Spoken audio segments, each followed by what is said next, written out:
in developments in the foundations of rational homotopy theory. So there's some exciting developments there, and I just wanted to give you some direction there. I will not go into a full sort of treatment of these things, but I just wanted to highlight some things. So I will spend roughly 20 minutes doing that. And then for the rest of my talk, I wanted to talk about classifying spaces for vibrations and rational homotopy theory of that. And in particular, relevant to the theme of the workshop, I want to discuss some results of Madsen and myself, which concerns higher structure and operatic calculus making an appearance in the cohomology of certain classifying spaces for vibrations. I wanted to discuss those results. Okay, so let's begin. But then let's begin with this short survey on recent results on realization counters. So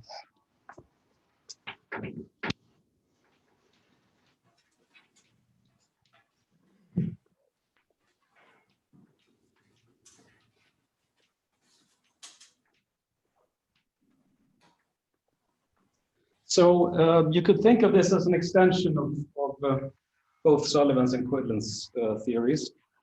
Let me explain. So the setup is, most general setup that I know is it takes G, a complete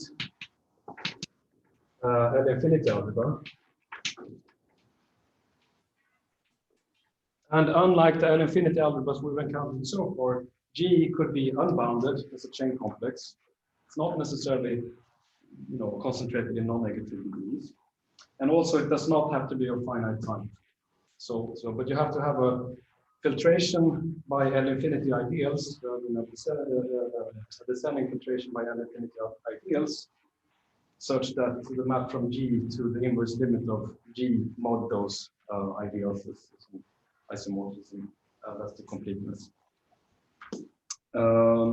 Now we can take the nerve of such a thing, and this definition goes back to Hinich, I believe, who defined nerves of differential graded Lie algebras in this way, but the definition extends to this setting. So we can define the sort of Hinich's nerve, or the Mora-Cartan space. This has already appeared in Ricardo's talk. So it's the following. It's a simplicial set, MC bullet, which by definition is the set, it's a simplicial set of Mora-Cartan elements in G tensored with our friend, the simplicial commutative differential graded algebra of polynomial differential forms on the standard synthesis. So this is the same omega bullet as the one that appears in Sullivan's theory that we talked about. And then I need to take the completed tensor product here in general. The Mora-Cartan equation in an L-infinity algebra is sort of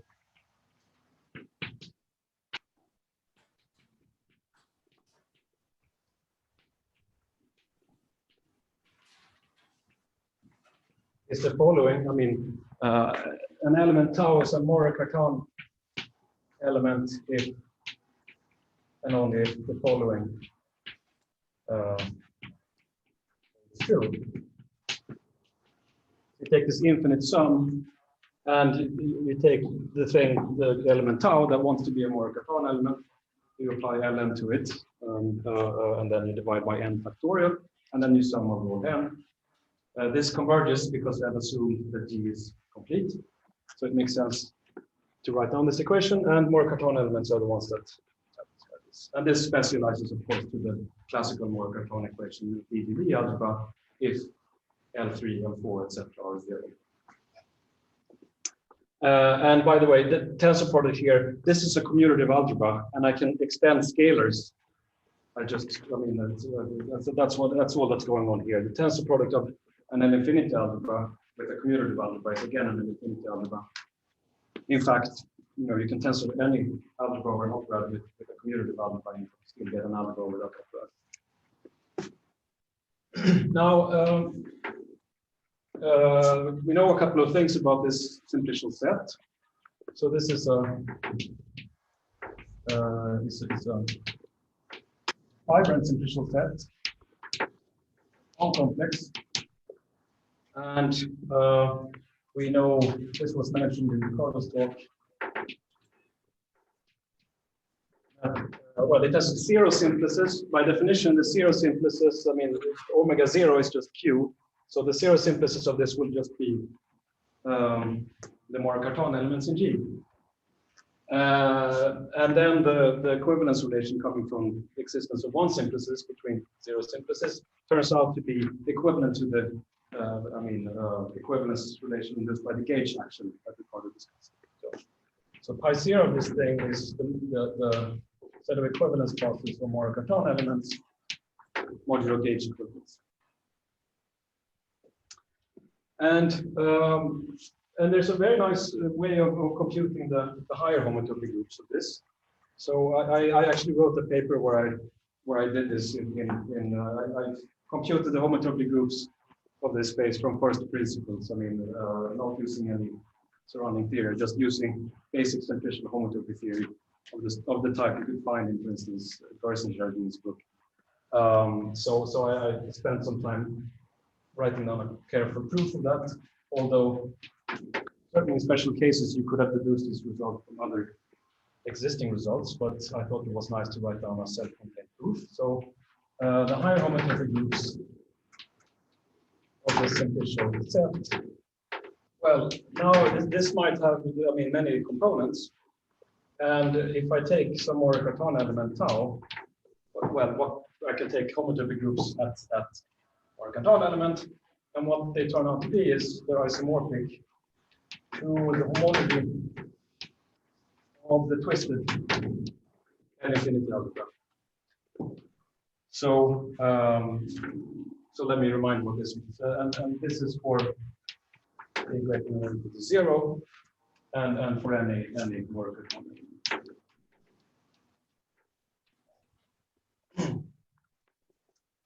And this is an isomorphism of groups. So, but for k equals to 0, this is similar to the discussion, when we discussed Maltzer completions. So for k equals to 0, you have to interpret this in the right way. So pi 1 is certainly a group. On H0 here, that's a Lie algebra. But since I've assumed completeness, it will follow that this is a nilpotent or at least pro-nilpotent Lie algebra. So it makes sense to form the group where you use the Baker-Campbell-Hausdorff formula. So for k equals 0, if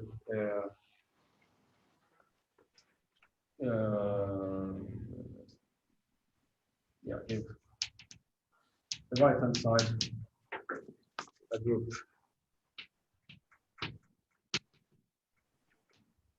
structure via Campbell-Hausdorff formula.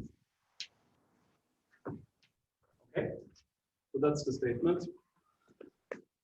Now, this actually recovers a fact that we stated earlier.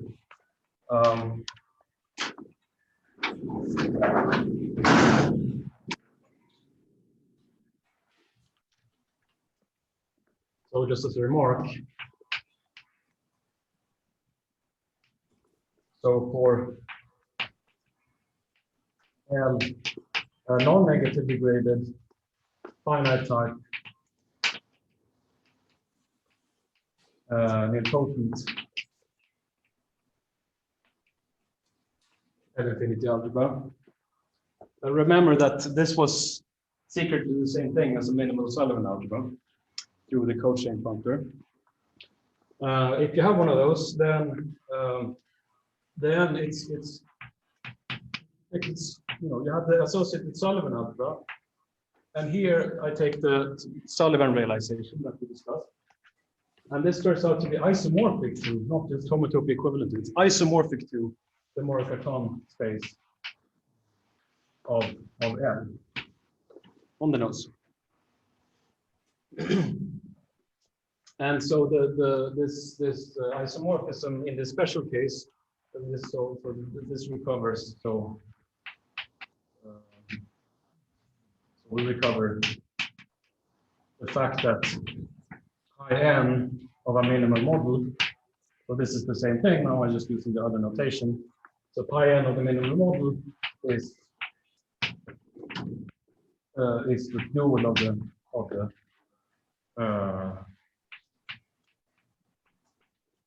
space of generators.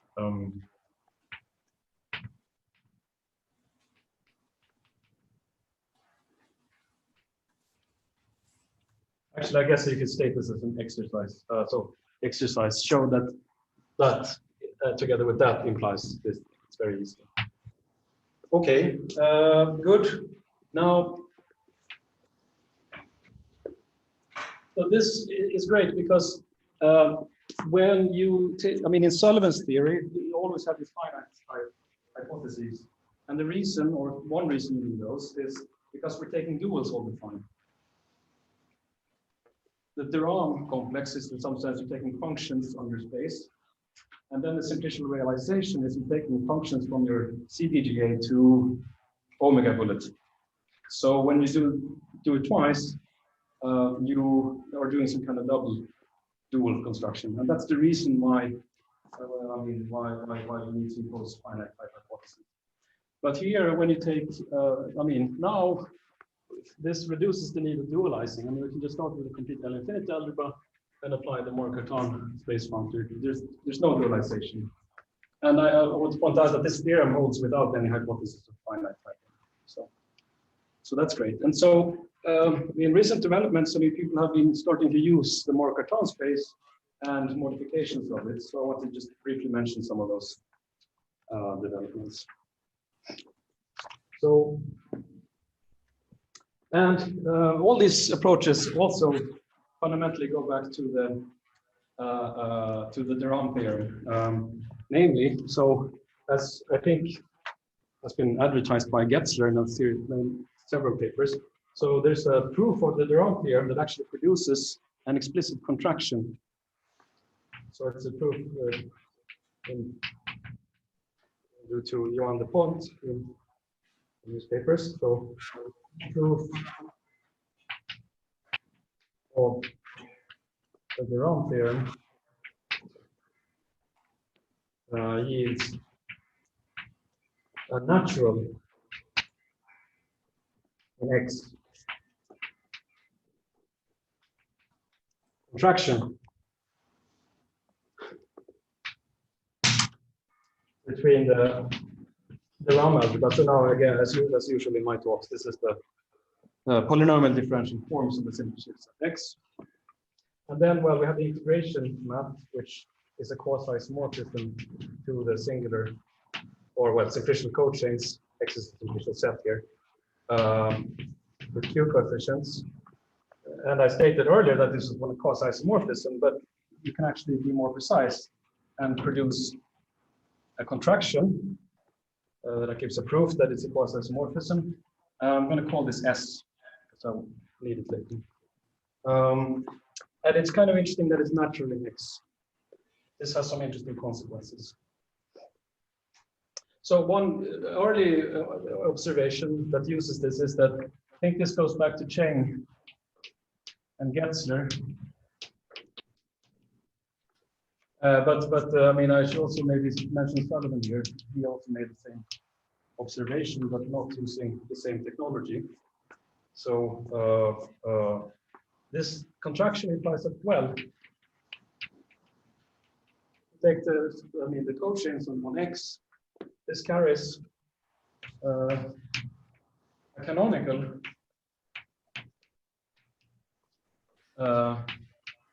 infinity algebra structure that actually reports the rational homotopy type of the space. And proof, you know, we have all the ingredients for the proof. Just apply the homotopy transfer theorem to this contraction.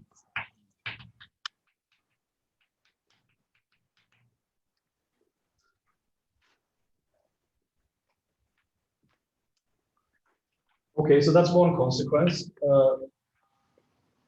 And then another thing which uses this contraction is Getzer's definition of his celebrated functor. So, so Getzer defines. So he defines this gamma bullet of G. He wants to cut down the size of the Morikaton space. So we take the Morikaton space, which was this thing,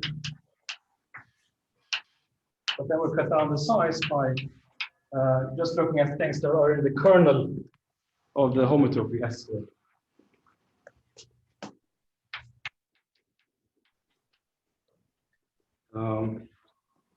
And frankly, I mean, when you see this the first time, it's not clear that this is a good idea. At least it was not clear to me. But then he proved some pretty amazing things about this functor.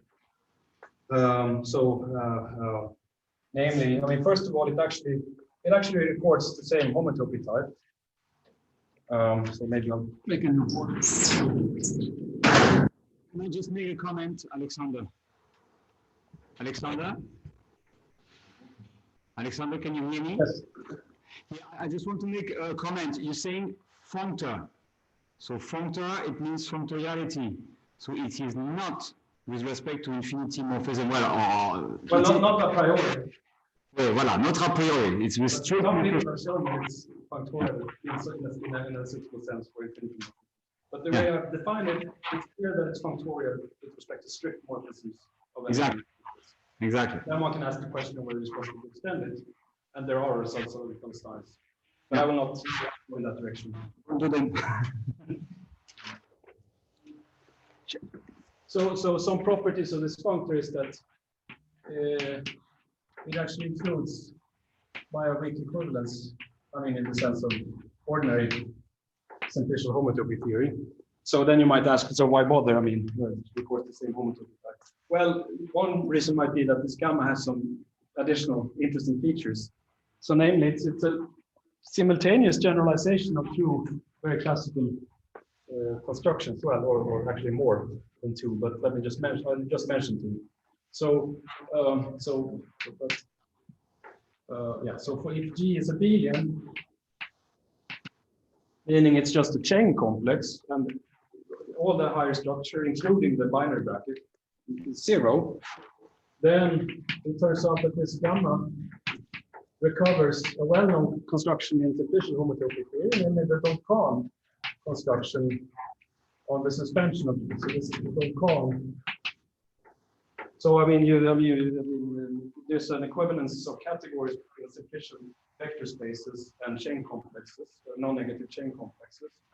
And one, and this gives the equivalence in one direction. This is the Berglund construction.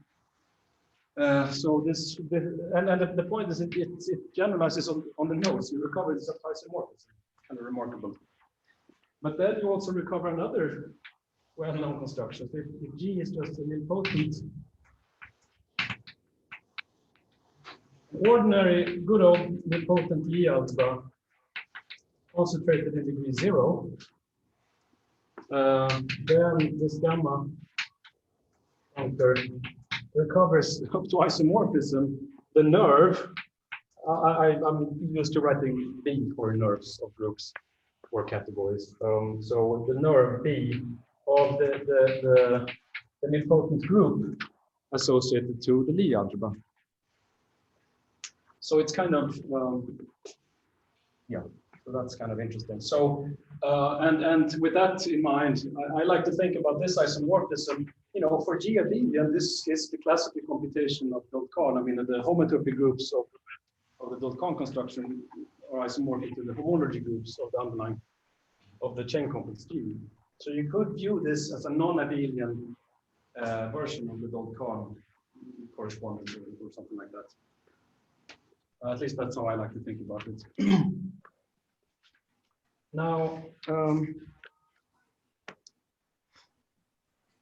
good. So now we have a functor, or two functors from complete L infinity algebras.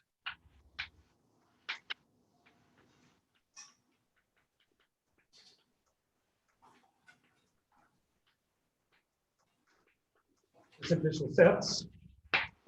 Okay. But as usual, when we want to do homotopy theory, I mean, it would be nice to be able to go in the other direction. And maybe we could even produce a equivalent junction in some sense. And that's the sort of very recent remarkable development in, we have people who now understood how to construct adjoints of Getzler's functor. So I just want to mention briefly two approaches to that.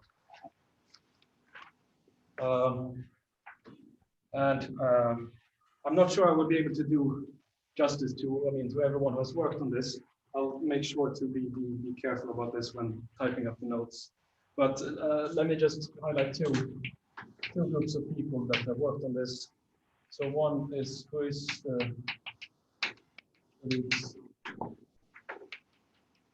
you will connect. So they say the following. Well, okay, so what I'm saying now is, by the way, it's not historically accurate, but I'm just, for the purpose of telling a story here, I'm going to put it in this way. So they say, oh, we have the C infinity algebra structure on cochains. Well, we know that corresponds to a co-derivation differential on a co-free co-Lie algebra. And so let's dualize that. So we say, okay, so now let's take the standard synthesis and form a simplicial object here. This is a simplicial infinity algebra by the above. And then, well, okay, so what's the, it's sort of the same thing. It's a sort of a simplicial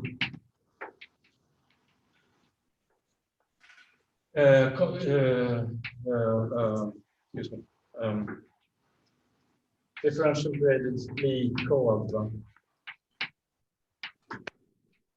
I guess. So this is bar construction of this thing. And now I'll take the dual. So let's take the dual of this and then call that L bullet. That will be the dual. So this is going to be a complete differential graded Lie algebra. So and it would have the form the completed Lie algebra on the desuspension on the chains, simplicial chains, the standard synthesis, and then with a certain differential that ultimately comes from in this version of the story, comes from the homotopy transfer theorem. So you could make this completely explicit if you wanted, but it's a complicated differential, and it records the it's complicated. So and they now want to use this. So this is now a complete differential. It's a co-simplicial object now. And then you play the same game as we did with the simplicial algebra. Any co-simplicial object in any category gives rise to an adjunction between simplicial sets. So this gives rise to an adjunction from simplicial sets to complete differential graded Lie algebras. So here, let me write. I'm sorry for overloading the notation here. This is now a new realization functor. So you do the same thing. You can't extend. So L of x is equal to the co-limit of L upper n over the simplex category of x. So it's the same kind of the thing we did for the Sutherland's draw functor. And then this realization is also, if you have P, you take the morphisms of complete differential graded Lie algebra from L bullet to P. And now this is well, you get a simplicial set out of that. And the amazing thing is that this realization function is actually isomorphic to Getzler's function. So that's a sort of surprise. So in fact,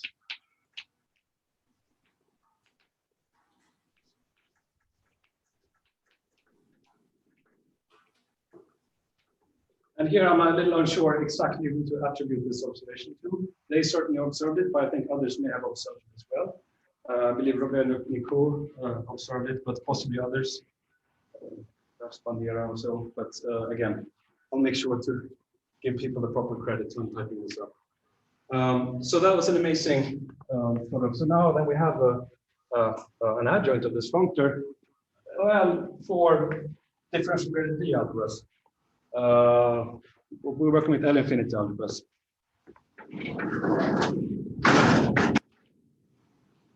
That brings us to finally mention some recent work of one of the organizers for this workshop. So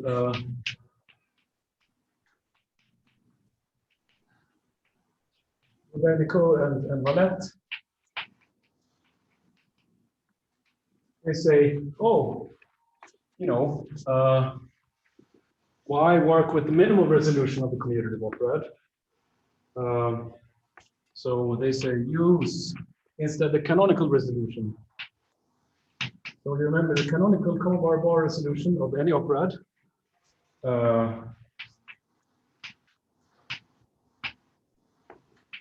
And also, I should say, and then remember that this is D of the bar construction of the commutative operad is the same as the dual of the shifted L-infinity operad. And this is a resolution called the canonical resolution instead of the minimal resolution, which is the infinity, which is Kovar construction on the Koszul dual Lie, excuse me, the Koszul dual co-operad or the commutative operad, which we've talked about is identifiable with the dual of the suspension of the Lie operad. But as we discussed, I mean, homotopy transfer can be carried out for any operad of the form Kovar on something. So why not play the same game, but now replacing the Lie operad by the N-infinity operad? So that's a really nice observation, and that you, I mean, that is, so it's, you know, so you create a bigger resolution, but what that buys you is that you actually get a functor from L-infinity algebras. So you play the same game, and you get, okay, so this has a canonical or Kovar cone structure. And this is actually more information because you can recover the C infinity structure from this, I believe, because sorry? No, here there's no question. So you have, so is there a question? No, it's okay. But that took us a lot of time to coin this stupid idea. Sorry? For 2.5 years, yes. That might seem a simple move, but in our, at least in my brain of an opera chick, moving from minimal to bar-co-bar, I know it's good. It's a wonderful idea. And actually, this idea has appeared in other places. I mean, for instance, in this recent work of Wilbacher, Turchin, and Press on rational homotopy theory of embedding spaces. They use similar ideas to be able to write down, I mean, small chain models for various spaces at the expense of creating a bigger operad. But it's really a useful thing to do. And so anyway, what you get by the end of the day is an adjunction that extends this adjunction, where you have instead of sort of an infinity functor and then an infinity realization functor. So now you have complete L-infinity algebras. And one of the things Bruno and Daniel prove is that this actually is isomorphic to Getzler's function. So that's somehow solves the problem of finding an adjoint to this. And now, I mean, now you can start developing rational homotopy theory using either of these adjunctions, and there are, and I mean, both of these groups of people do that in there. So they, I mean, Bruno and Daniel have this paper called Higher E theory, and for this story, there's actually a recent book called Lee Models in Topology. I warmly recommend both of those sources.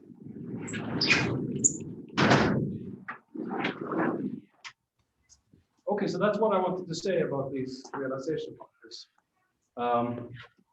So I'm now going to switch topics, so maybe it's a good time to pause for questions. Oh, there is a question here. Yeah. What does the C in front of Eliphas mean? Complete. Complete.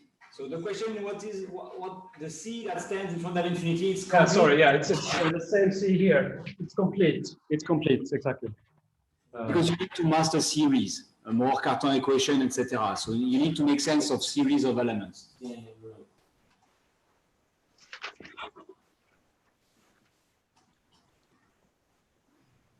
Okay, so now that I've plugged the organizers papers, let me get on to the next subject here. So,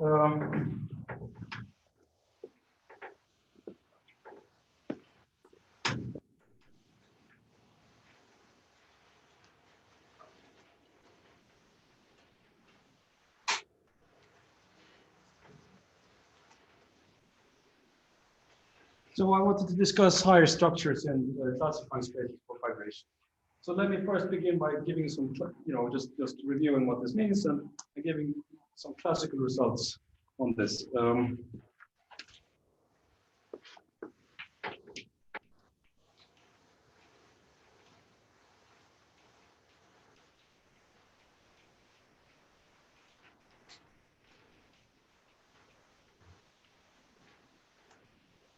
So I'm going to restrict the setup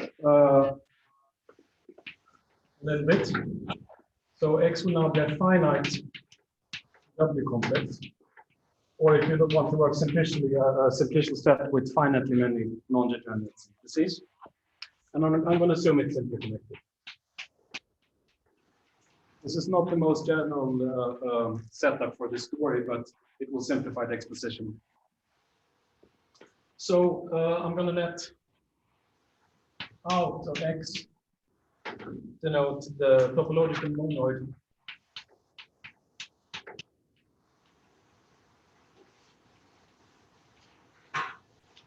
of self-homotopy equivalences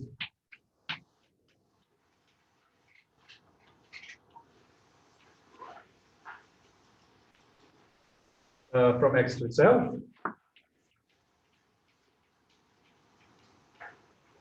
Okay. It's a topological monoid with the compact open topology. It's not a group, but it's a group-like monoid in the sense that pi zero of this thing forms a group. And then I can form E out X. So this is the nerve of this topological monoid. So it's the usual classifying space.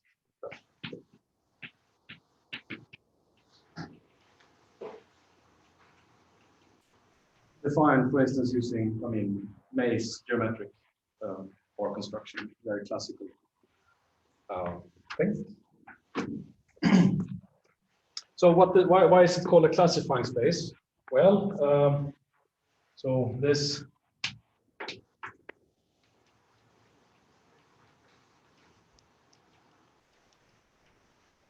it classifies vibrations with fiber in the following sense. So if you take another CW complex B, and if you look at this set of homotopy classes or maps from B to this classifying space, this is a natural bijection, naturally B. with the set of equivalence clauses of vibrations over V.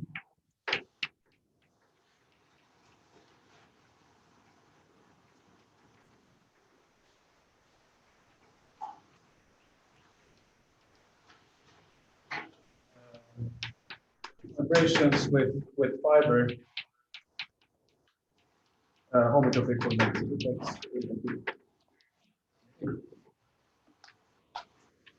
And up to a certain notion of equivalence, fiber-wise equivalent. You have a question? No, I think this is the classifying space as a topological monoid. So it's the realization of the simplicial space, where in simplicial level n, I take g to the n as a topological space. And the phase maps are given by multiplying consecutive coordinates. And the degeneracy maps are given by inserting the unit for the monoid.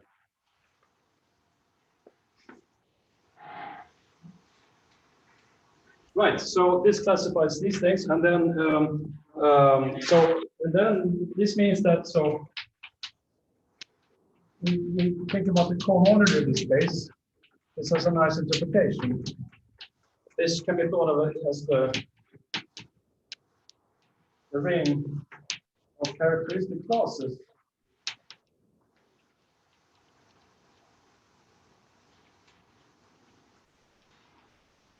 of vibrations with fibrates.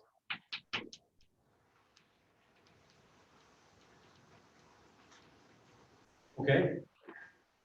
So I mean, if you're new to this type of mathematics, or maybe you've seen vector bundles at least, and you can compare this to the this classical classification result for vector bundles. So we can compare this to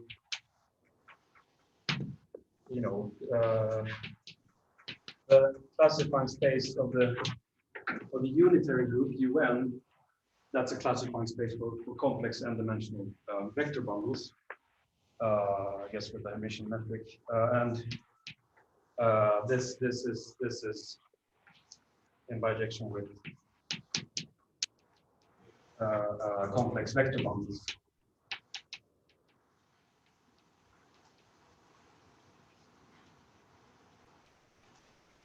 Of complex dimension up to comprising vector bundles.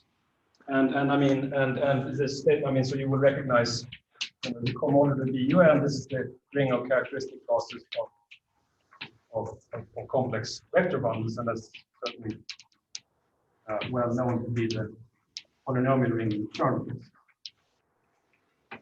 Okay, and as you know, there's a rich theory of characteristic classes for vector bundles. And so you might ask, well, could we try to study vibrations on the using the same ideas? So that would need, entail, okay, since the computing this ring will then give us information about what characteristic classes X vibrations there are. So that's sort of a motivating problem for today's talk is, compute this cohomology ring for a given X. Now that turns out to be quite a difficult problem, but some things can be said.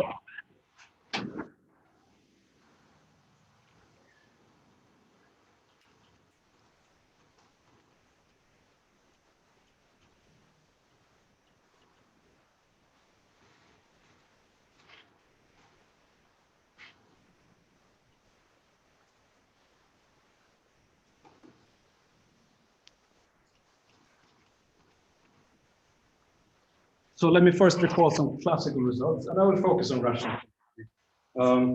If you take self-equivalences of a sphere, I mean, its homotopy groups will contain copies of the homotopy groups of spheres, and it's just, getting integral information about these things is, as hopeless as getting complete information about homotopy groups of spheres. So that's not going to be a feasible task, at least not in the general scheme of things. So I'll focus on rational coefficients. Now, well, we discussed that rationalization is best done for simply connected, or at least nilpotent spaces. But this classifying space is in general far from nilpotent. So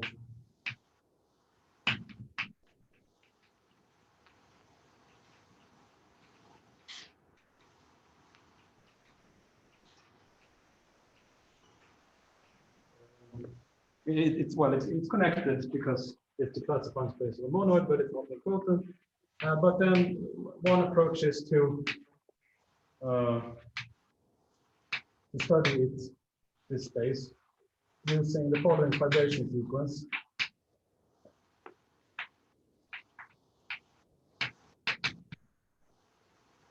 It's essentially just a universal cover.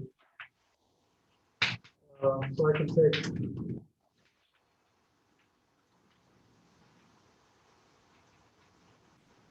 I can project down to the group of components. Now this is a discrete group.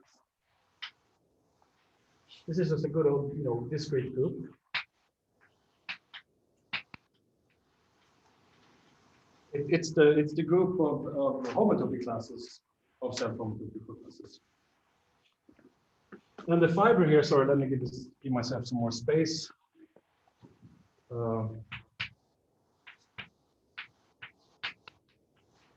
The fiber is just the simply connected cover. I guess if you choose good point set models for these spaces, you could use the universal. I mean, it's the universal cover. But homotopy theoretically, it's the one connected cover, so it has the same homotopy groups as this guy, starting in pi 2 and up, and it's simply connected. So this is simply connected.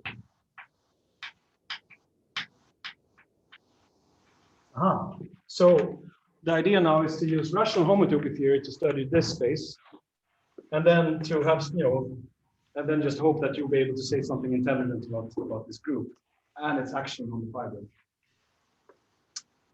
So let me state two classical results about these things. So let me start with the pi 0 here. So this is one of the first applications of rational homotopy theory, really. So this goes back to Sullivan and independently Wilkerson. Sullivan used his minimum models. Clarence Wilkerson used, Quillen's theory of simplicial, via the Western simplicial groups, etc. Quite different approaches. Namely, this discrete group is not just any group, it's an arithmetic group.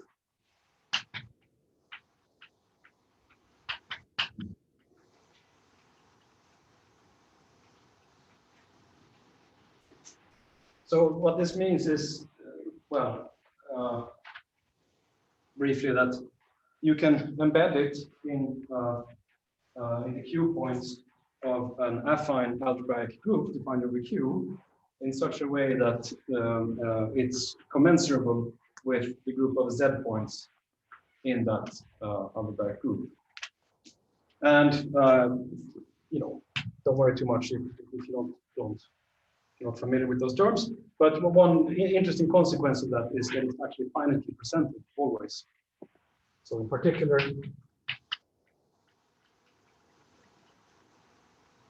it's finitely presented. So that's a very nice thing to know about the group. Here it's really important that X is simply connected. This is patently false if X is not simply connected. So here, pi 1 of X here is really important here. So let me give actually an exercise to illustrate this result. And this is not my X. This is actually from Hatcher's algebraic topology book. So it's doable to anyone who started some algebraic topology. So it's the Hatcher's book. You can look it up if you want. It's on page 426. It's two exercises, and they prove the following. So pi 0, if we take a wedge of spheres, n-fold wedge of a k-dimensional sphere, okay? Let's try to compute this group. Turns out that this is isomorphic to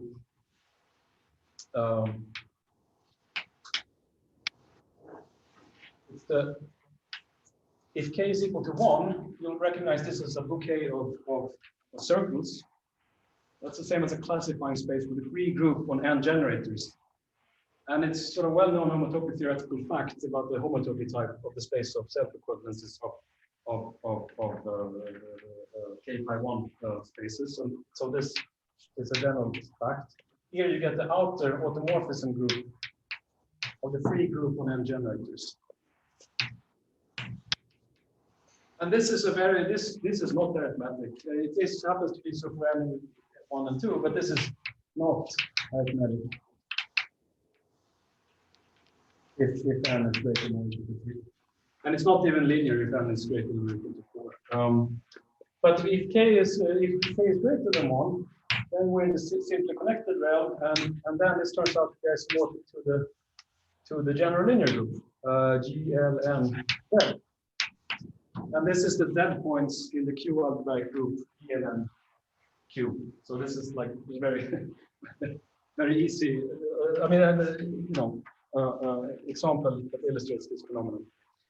I mean, in general, you will have something that's commensurable to the Z points, meaning that it's related to it through, I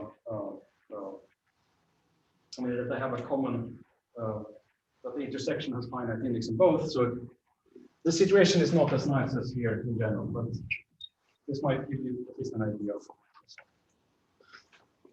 Okay, and so now let me give you a theorem about this space.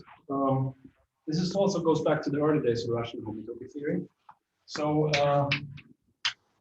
I'm going to state there are various versions. So let me state the version. I'm actually going to yeah. So I think this, at least this is something you can find the detailed proof in Tanre's Springer lecture notes, and it's I think I'm not sure it's stated in this way, but this is.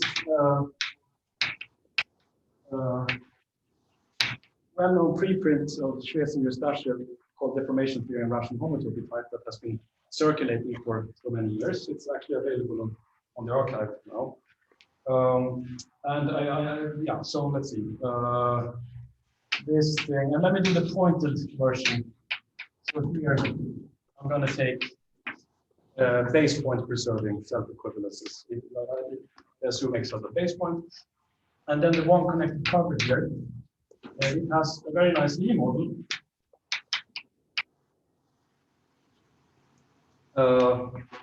Namely, the differential graded Lie algebra of derivations on L, the minimal Quellen model for the space X. And then I have to take the simply connected truncation of this DGV algebra. And the differential is the differential. So here, yeah, the differential is, I mean, taking the commutative delta, so where L is the minimum Lie model, which has appeared earlier in my talks. So it's this form of free Lie algebra that is suspended reduced rational homology of X with a certain differential, and as we know by now, this differential actually records the C infinity algebra structure on the rational cohomology of the space. And here I don't need to take the completion because it's simply connected, so this is actually already complete.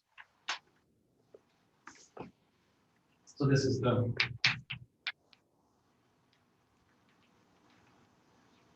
minimum model of X.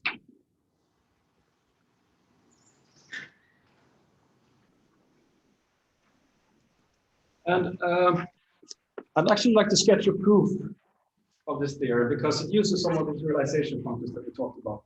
And also the proof I will be giving is different from the ones that you would find in the older literature.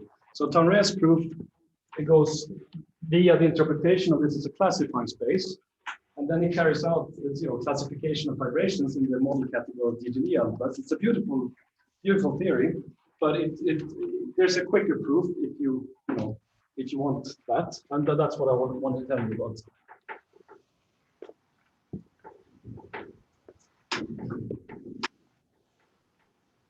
Can I ask? Sure. Is there a version if X is not simply connected? Sorry? Is there a version when X is not simply connected? Well, no. Well, yeah, there is. Like, take this wedge of circles. Okay. It turns out that this thing is just contractible. So that's a typical phenomenon that when you take things like K-pi1 spaces, their space of self-equivalences, you just stay in the world of groups. You never create any higher homotopy. And the same happens for like surfaces. If you take like self-equivalence of a surface, surfaces are also K by ones. And then the self-equivalences will be just, weakly equivalent to the mapping class group, the discrete mapping class group. And there are no higher homotopy. So sort of this goes completely orthogonal, and these types of methods have nothing to say about it because you're stuck with groups in that case.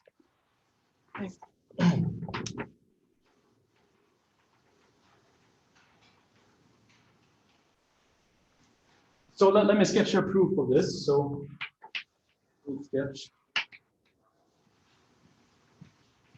So let me call G. Let this be this derivation Lie algebra. If I take the positive truncation. There is a question of Jose on the chat. Yeah. Is it no? That's a great question. Yeah, I mean, there are a few things you could say. I'll mention some of them, in a way. So, yes, so this thing acts by, obviously on L by derivations. This is derivation Lie algebra. It acts on L by derivations, clearly. And so now we can just extend scalars. So the tensor omega bullet acts on L tensor omega bullet. And here now these are positively graded, so I actually don't need to complete here.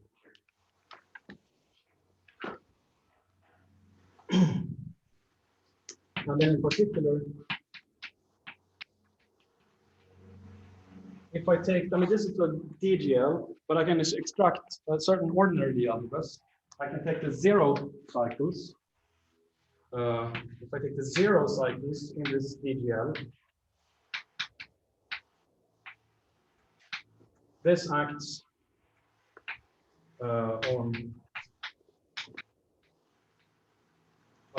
by degree 0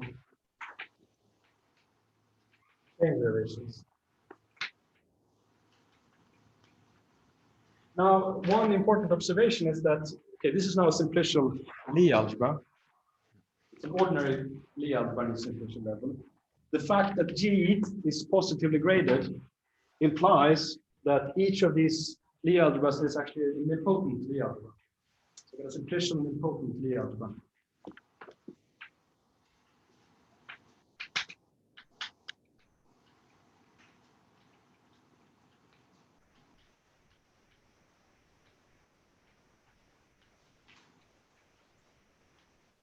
As G is concentrated in positive degrees. Well, there's, then actually just the usual thing. The correspondence between nilpotent uniquely divisible groups and nilpotent Lie algebras with rational numbers. So I can take the exponential group of these Lie algebras. So this implies that the following, so this is a simplicial group that you can associate to any nilpotent EGD algebra. So this thing, which by definition is the X of these Lie algebras.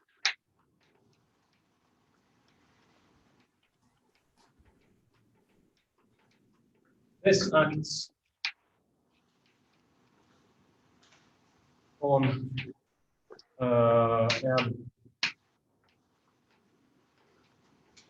DGL automorphisms.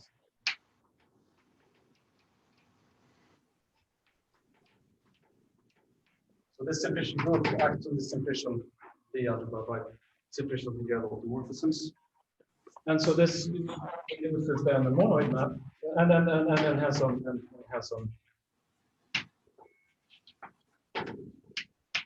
the Moore-Cartan space.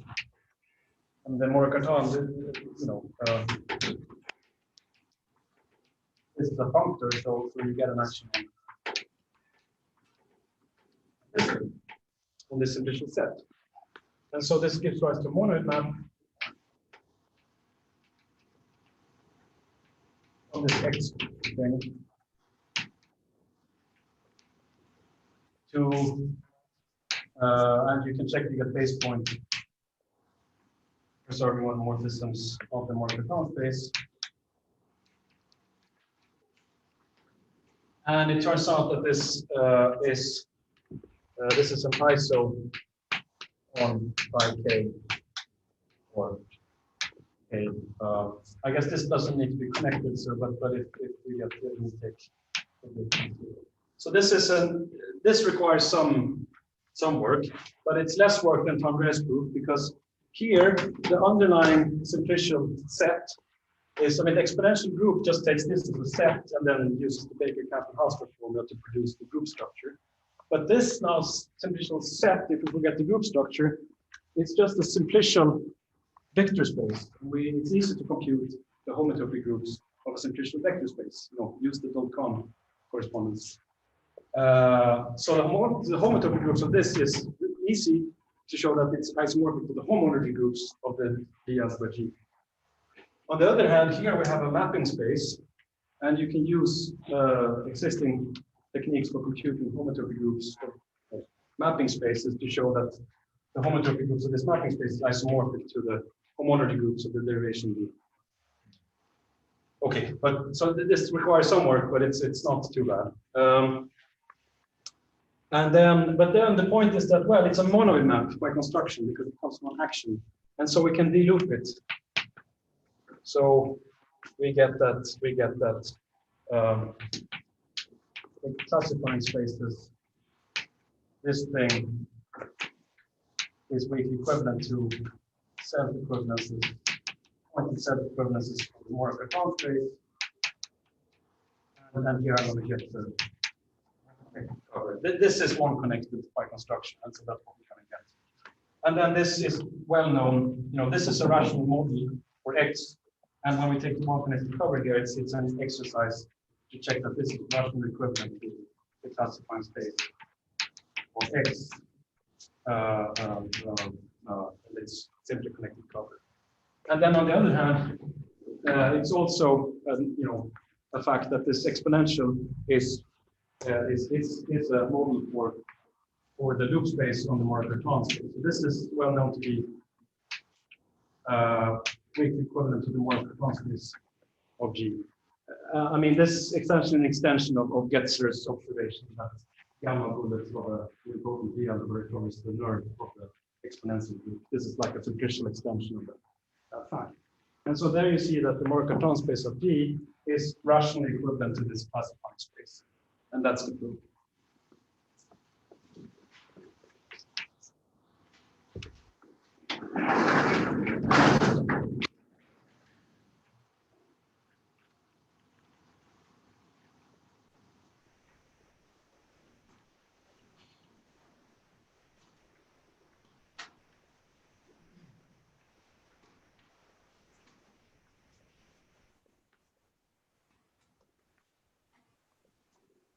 So I just wanted to mention here, so these are quite old results. So let me just mention two more recent results about these spaces. So some recent results. So there's a paper by recent paper by Felix, Fuentes, Rio, where they produce models for Lee models for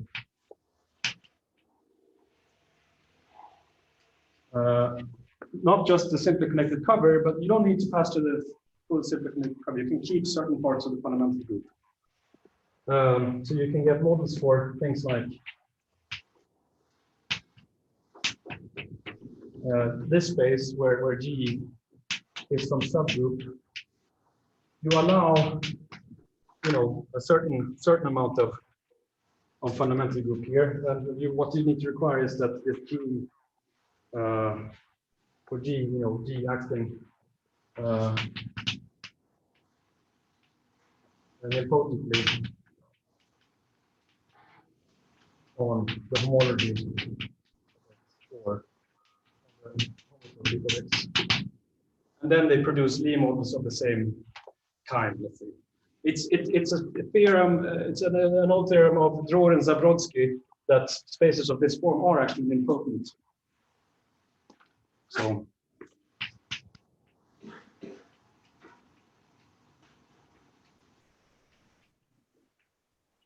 it makes sense to ask for Lie models in the classical sense.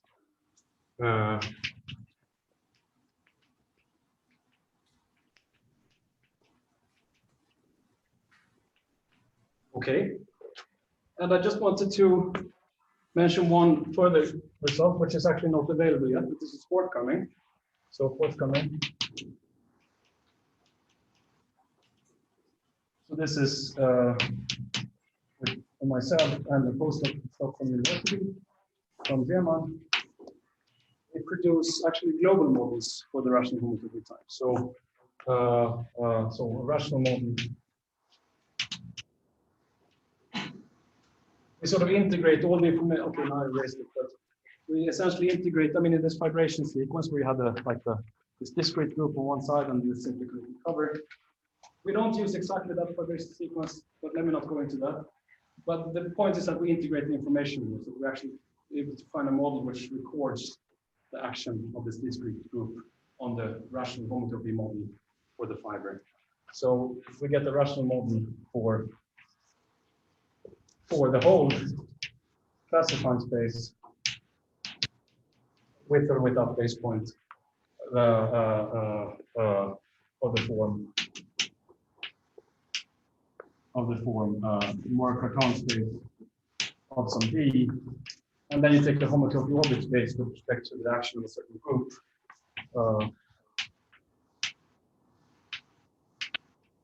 A certain DGLD and arithmetic group.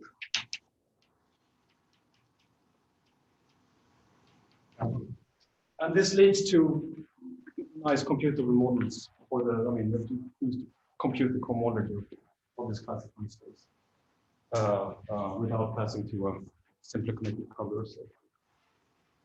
And it extends this result. But this, you know, it will be, it's not available yet, unfortunately. Stay tuned.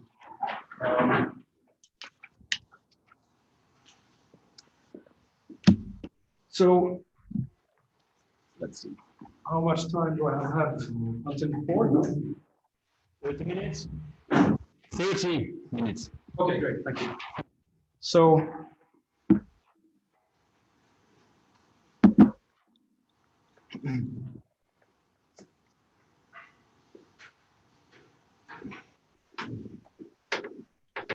now I'm going to switch gears a little bit again. So if there are questions here, it's a good time to pause for that.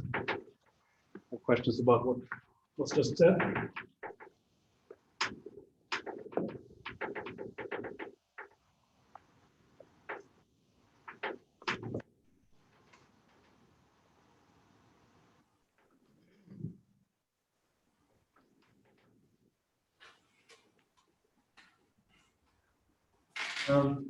So now I want to go towards higher structure in this case. Mm-hmm. Oh, sorry. No. Yeah. Good. Very good.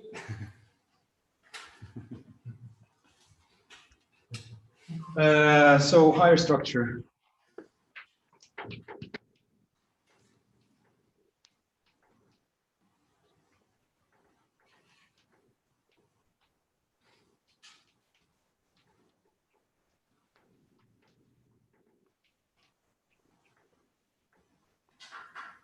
So this will follow. I want to explain some of these results due to myself and Madsen.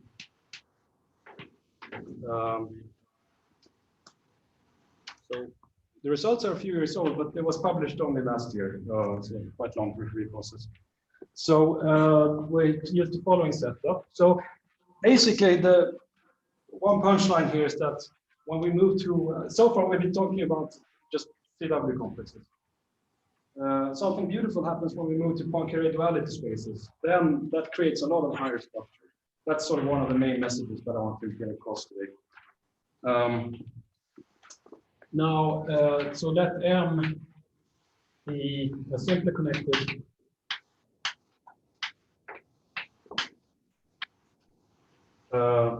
compact, smooth compact manifold.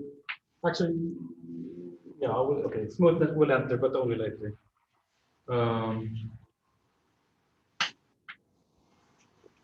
With I'm going to assume that the boundary, it has boundary and that the boundary is a sphere. Okay, and then I'm going to look at the appropriate automorphism, or well, homotopy automorphism monoid. So I look at the boundary preserving self-equivalences. These are the self-homotopy equivalences of M that restrict to the identity on the boundary. Okay, fixing the boundary pointwise. And I'm going to fix, as usual, so L will be the Lie model. M.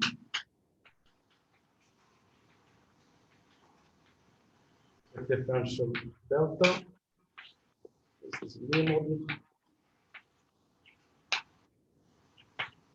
for M.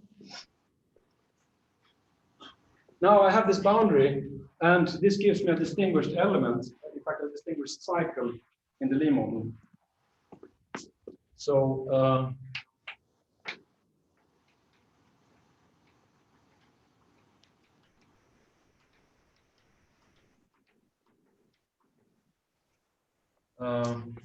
omega in degree M minus 2. This is because of these shiftings. This represents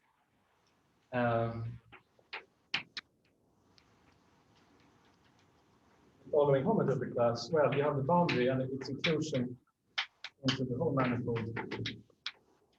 Well, that gives you a homotopy class. I mean, an element of the homotopy group again. Under the isomorphism with I mean, so pi M minus 1 of M personally is as we've seen, the homology. The rational homotopy groups of the space is isomorphic to the homology of the Lie model.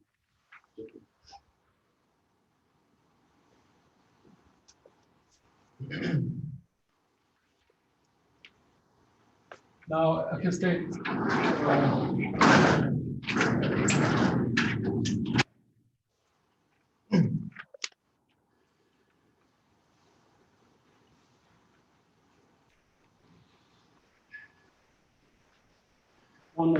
one of the theorems that leads to this high structure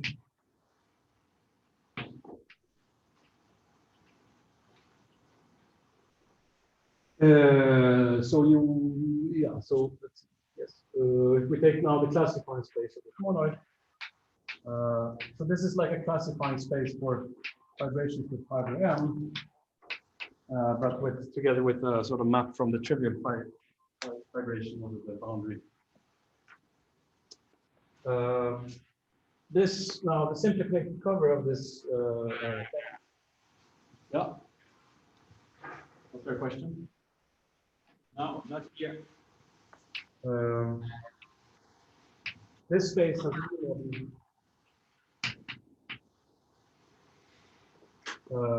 again, so a truncated derivation of the algebra. And again with the same differential. Or so where this is the Lie algebra of derivations theta M to itself such that they annihilate this distinguished cycle. So notice that delta, the differential is itself one of those derivations because omega is a cycle. And so it makes sense to take the bracket with delta. I mean, this is an element of this. And you can check easily that this condition cuts out the sub Lie algebra. Okay, and then I truncate it in positive degrees. And that's the statement. Well, it may not appear so surprising since I've chosen notation that is chose, but this is actually, you have to be really careful. This is not going to be true if you just pick some random space with some inclusion of a sphere and you just sort of pick a distinguished element in the Lie model and then form this derivation in the alpha. Here, Poincare duality is really essential. This would be false if I didn't have Poincare duality when I attach a disk along. I mean, when I attach the top cell to create a closed manner. So those are some remarks. And let me just also mention that it actually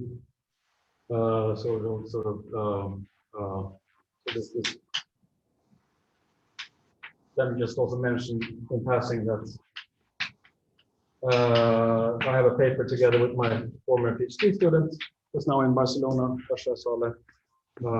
for more general models for classifying spaces of sort of relative self-equivalences.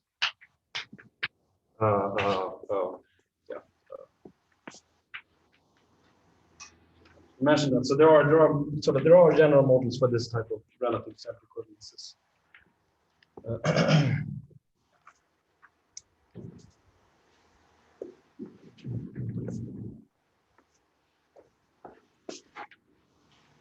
So let me just, as an example, so may I ask a question? yeah. So in some sense, how do you prove that you have Lie models? You always pass through the Buisch-Moreau-Tanré story, or you go? Yeah, I mean, in our paper, that's what we do. Okay, thank you. But we're using this sort of, I mean, I gave the sketch of this proof that sort of is different from Tanré's proof, and we're using this Moreau-Cartan space technology, which sometimes is, well, at least to us, it was useful to be able to use that. Okay. I'm not saying you have to use that technology, but we did. So let me give you a sort of a fundamental example that will be sort of running through the whole talk. And in our paper, we called it MG,1, but then MG,n, that's sort of maybe a little close to other spaces of interest. And so WG1 is another notation in other papers. So I'm going to use that notation. So this is the boundary connected sum of, you start with a 2D dimensional disk. This is a 2D dimensional manifold. You start with a disk, and then you stabilize it by taking connected sums with a G-fold connected sum with SD plus SD. Okay, and here's the picture. I mean, it's just a sort of a generalized surface with one boundary component. So here's the picture for when D is equal to 1, just the surface with one boundary component and G is 2. This boundary here. Now the Lie model. So now, okay. So now I want to put myself in a simply connected situation. So I'm going to assume D is greater than equal to 1. Otherwise, we'll be in the situation that I explained earlier, that we're just stuck with groups, and these methods will not really say anything. So this. So then WG,1. This is actually just the homotopy theory of the space is really easy. It's just a homotopy equivalent to a wedge of spheres of dimension D, and this has Lie model, the free Lie algebra. This is a formal and co-formal space. It's one of the examples that we discussed. So it has Lie model L3G, which is the free Lie algebra from alpha 1, beta 1 up to alpha G, beta G, and the generators are concentrated in degree.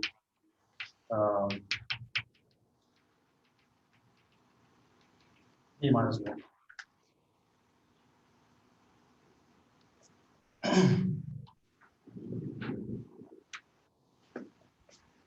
And this distinguished element that represents the homotopy class of the boundary here is going to have the following form in this case. It's going to be this element. Alpha 1 bracket alpha beta 1 plus alpha g.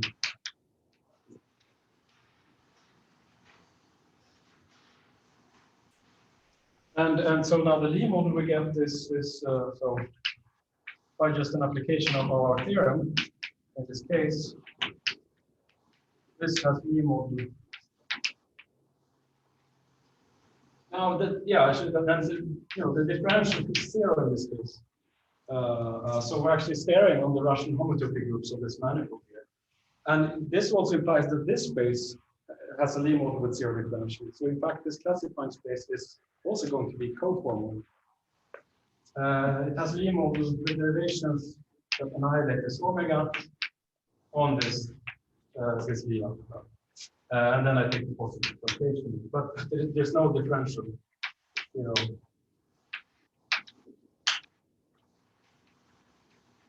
So this is actually the homotopy groups of this space.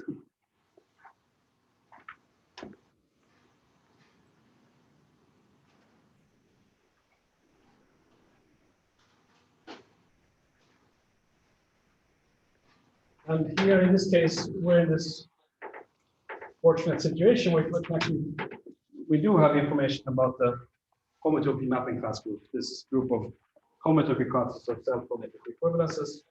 So the proposition that there's one can say more things about this group, but I'm just going to sort of say the following, that if we take pi 0 of this monoid of boundary preserving self-equivalences, this is going to map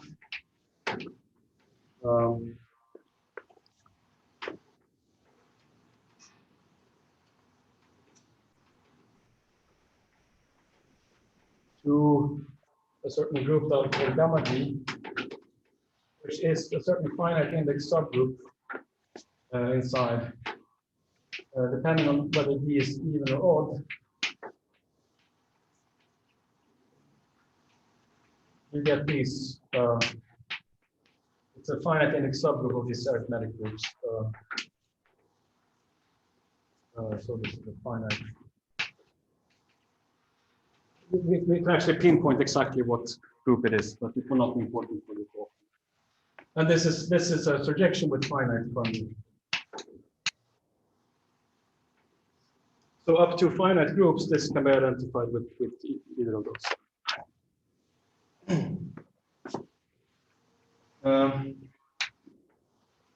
Good.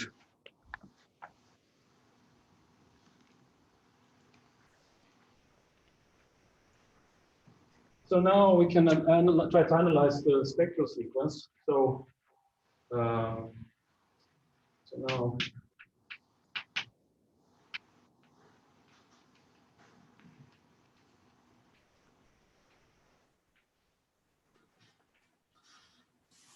we look at the spectral sequence for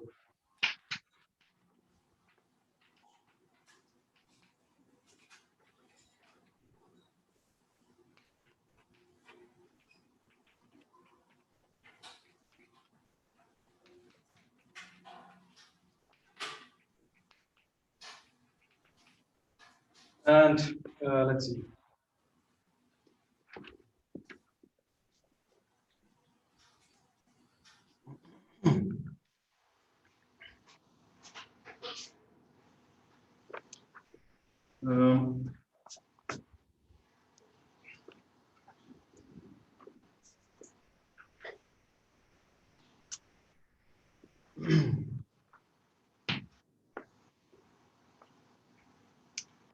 So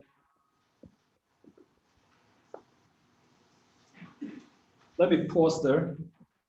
So we're going to look at the spectral sequence in a moment. But now I'm going to maybe talk about something seemingly unrelated for a few minutes, and then I'll try to explain how it connects to what I was just talking about. Okay, so now we'll pause here. And so now I want to talk.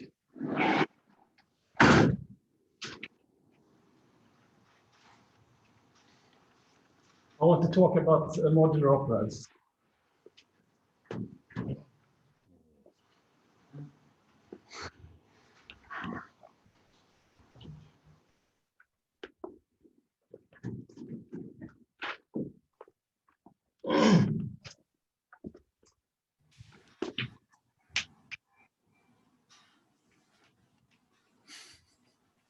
So, I mean, it turns out that the cohomology of these spaces when we analyze the spectral sequence will be closely related to graph complexes in the sense of consideration. And there are different ways of approaching these graph complexes, but since modular operads have appeared earlier in this workshop, I figured that might be a nice way to introduce them. So recall from Marcy's talks that we have the notion of cyclic operads and modular operads. And the notion, of course, goes back to Getzler and Kapranov. And I'm going to be using this sort of non-colored, or I only have one color. So that situation. So recall that an operad P is cyclic if the action of sigma n on Pn extends to an action of the sort of sigma n plus 1, which as a model for this, I'll use automorphism 0 up to n. So sigma n to me is the automorphisms of the set 1 up to n, and then when I put plus here, I mean I also include 0. And so that you get an extension of the action here in a way that's compatible with the operad structure.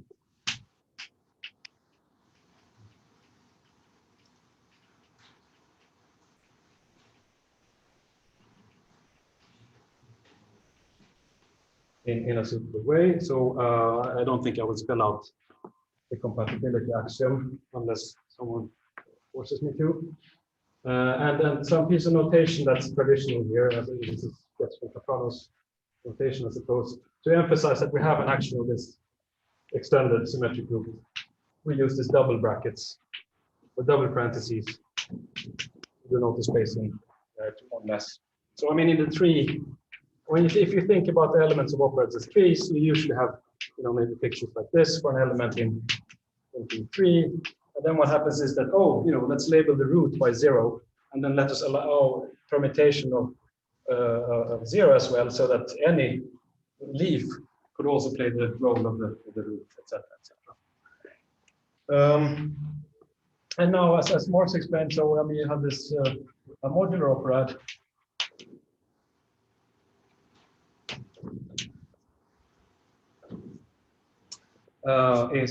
Is cyclic operad.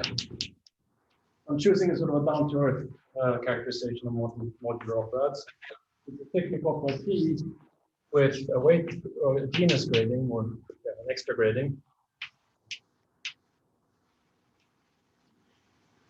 The nth piece here is can be written as direct sum G equal to 0.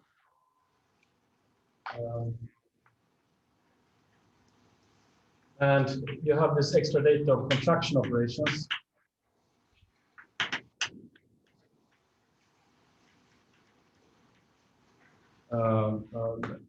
This some more so denoted them like ij, I guess that's the same as in text. So this goes from T, G, comma n to G plus 1 and minus 2. So this sort of corresponds to these self-gluings. And then you have axioms, and again, didn't plan to spell them out. And there's also a stability condition, which says that some of these groups were low G and N are supposed to be 0, but let's not bother about that right now.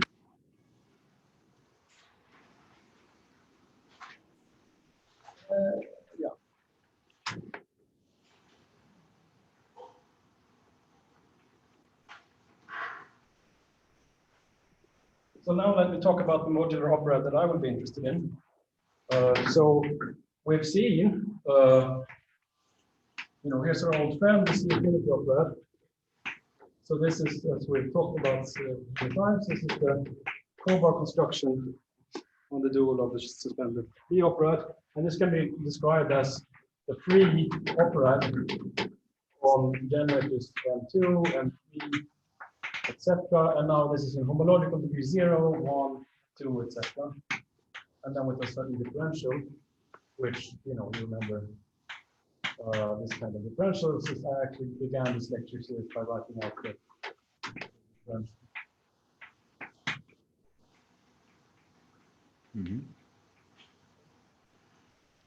Now, this turns out to be a cyclic operad. There is an extension of the sigma in action on the nth character space to sigma plus 1 action.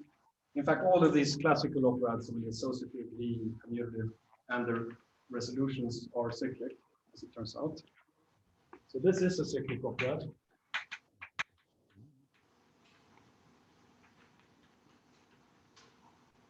There are no natural contraction operations that I could apply here. So what I'll do is I'll just generate a modular operad by sort of formally adding contraction operations. So now I want to create a modular operad in chain complexes. And I'm going to call it F. By letting F in sort of in genus 0, it will be the C-infinity operad. And then to get stuff in higher genus, I apply contraction operations just formally, and then I add them freely.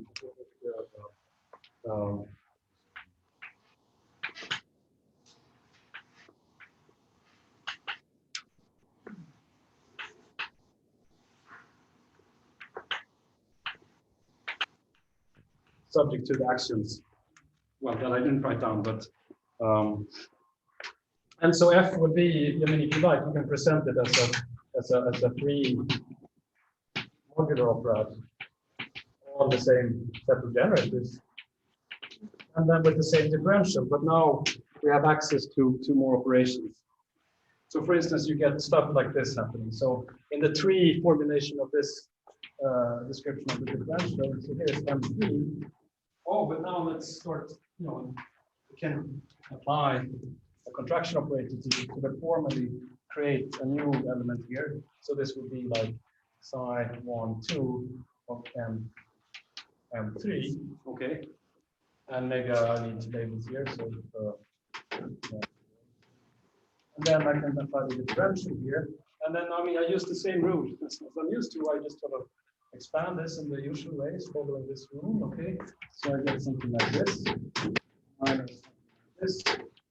And I still have this loop that I sort of created artificially. So we get stuff like this, okay? So this gives us the... Was there a question? No. Okay. So this gives us a graph complex. I mean, this is the graph complex. And I mean, I think, I believe that, I don't know if I got the history right, but I mean, I believe Getzer and Carpano was motivated in giving a more streamlined construction of Kontsevich's graph complexes that he introduced in the 90s. And so this language of operads is certainly a very, very useful thing to have. And the language of modular operads. Now, so this is sort of this is like the modular envelope, as it were, of the C-infinity. So now what we get is, for every D, we now have a new chain complex. So this is a finite chain complex. And this is the graph complex associated to the Lie operad in this case. This can also be, I mean, using Getzer and Carpano terminology, this is the Feynman transform of the Lie operad, in the same way as the C-infinity operad is the Kobar construction on the Lie operad. So Feynman transform means Kobar, but with added contraction operations. And it turns out that it's finite. I mean, if you work out the combinatorics of what graphs you might have here, the top degree where you can have something for fixed g and n is 2g minus 3 plus n. And then you have this finite chain complex going down to stuff where you have only trivalent graphs that dimension 0. Okay. So, of course, C infinity, this is the minimal resolution of the commutative of that. So there's no interesting homology here. So for the homology in genus 0 is just going to be Q, it's going to be commutative of that in dimension 0 and 0 elsewhere. Now, the amazing thing is that taking this modular version of the cohort construction creates very interesting homology in these higher guys.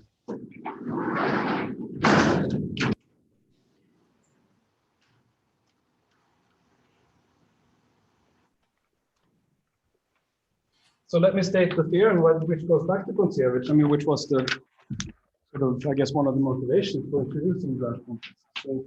So the theorem Kontsevich when n is equal to 0, and then he will go into the exponent Kasabov and Boltzmann for n greater than 0. The homology for, so if p plus n is greater than 2, then the homology of this graph complex is isomorphic to certain homology groups of certain discrete groups that appear in geometric topology. So AG, n is the outer automorphism group or the free group, which now makes a second appearance in this talk, but for a completely different reason.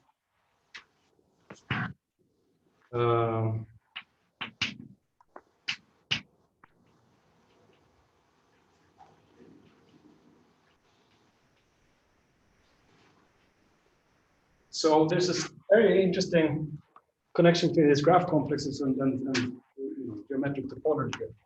And I should say that these homology groups are still not known in general. That's a big open problem to compute the homology of the graph complex.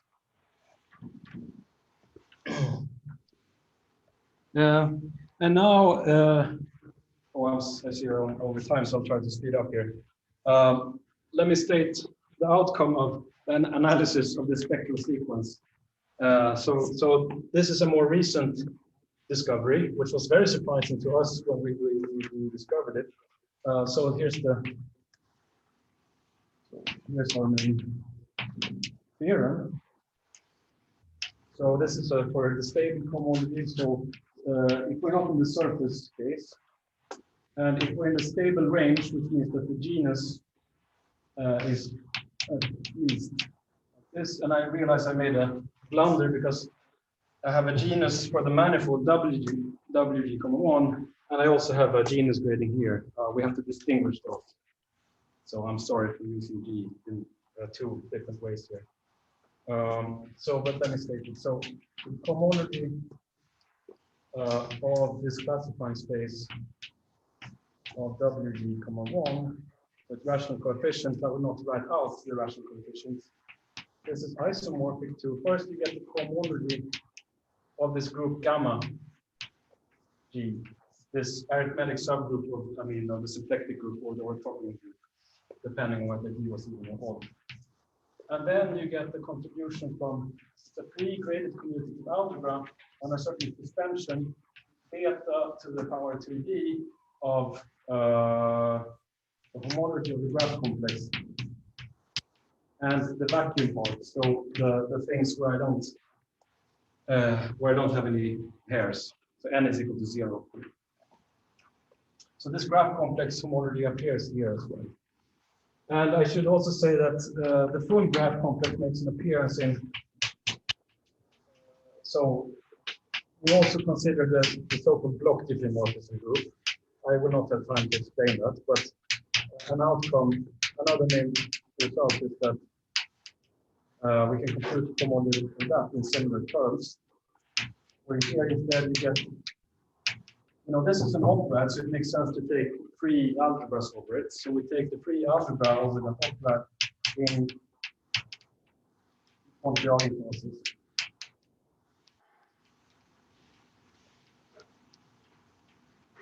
And here beta, so let me spell out what this means. So this beta 2D of homology of f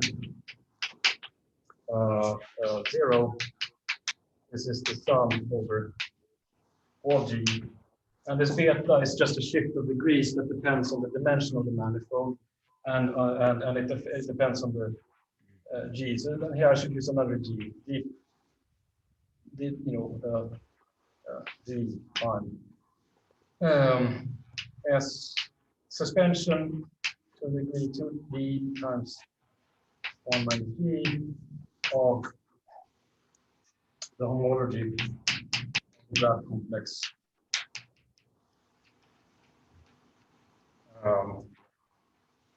Like so.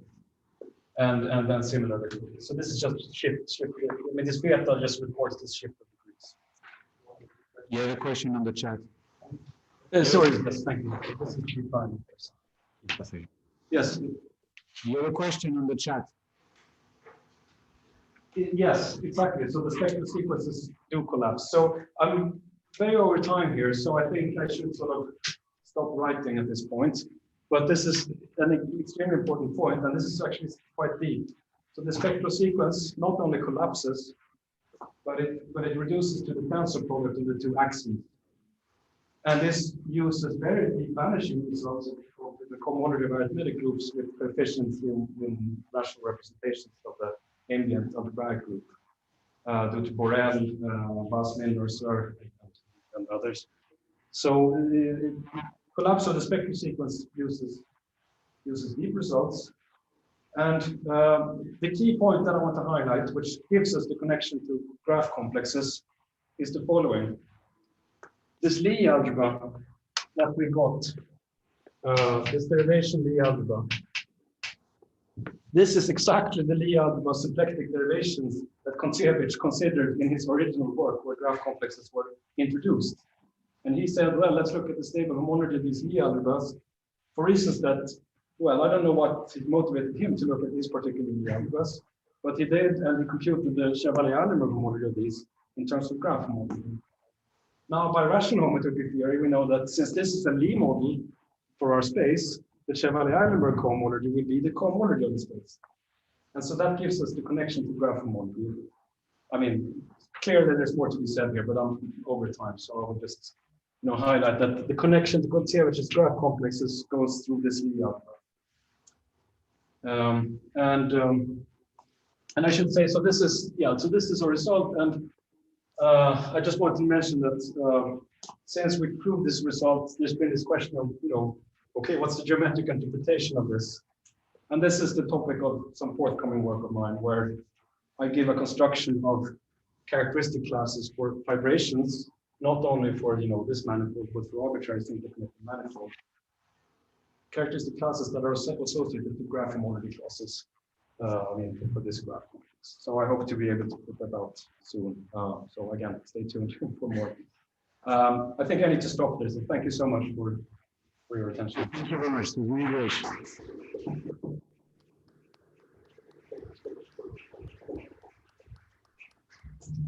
Is there any question? Not here, it seems. Is there any question online? I have a question. Go ahead. So for this vibration sequence, so you just described the cohomology, and what about homotopy groups? So you mentioned one result where you study the action of the base on the fiber, but can you determine it in this case? Yes. So the derivation Lie algebra, so this is actually one of the points in the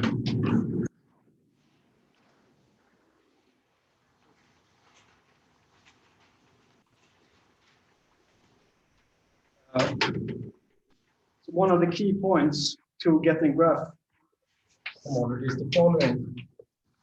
So we know that this has an action of the symplectic group. So remember, VG is this span of alpha 1, beta 1, alpha G, beta G. This is the standard representation of the symplectic group. And I can analyze this as a functor in the standard representation. Namely, it is exactly, it's a Shor functor associated to the cyclic version of the Lie graph in this standard representation up to certain shifts that I will not write down now. And you can identify the action of the action of this group. It goes, it factors through the symplectic group and the standard action on that. So this completely is, so we know exactly what's going on. And this is the first step in getting towards the graph complex. May I just make one comment in this direction? When Koncevich wanted to compute the stable homology of this guy, he actually mimicked completely the proof of Lodek-Coulomb-Sigan in cyclic homology. So they wanted to compute the homology of infinite dimensional matrices in coefficients in algebra A, and in the end they reduce it blah blah blah. Oh, it's cyclic homology. And Koncevich did a tree-wise generalization of this statement. But the proof goes exactly along the same steps. So. Danitsa knows that very well. Yeah, that's a good remark. Working group this year, and Danitsa gave the talk on the topic, so she understood very well what you just said. Any other question? No. It's not that they do not appreciate your talk. It was absolutely great. We'll miss you. I think everybody is tired here. Me too. Thank you so much. I will not be joining tomorrow, unfortunately, so it's time for me to say goodbye. And I want to tell you that it's a fantastic organization of this workshop, despite the hybrid format and so on. So great job in organizing this. Really, thank you so much. For those who here, we are sorry. Maybe it would have been better to put them days by day, but it takes some time to produce them, etc. They'll be all online, say forever. So if you missed a talk, you can catch up maybe in 2 days or etc. Okay, thank you very, very much. We appreciate it a lot here. Thank you, Alexander.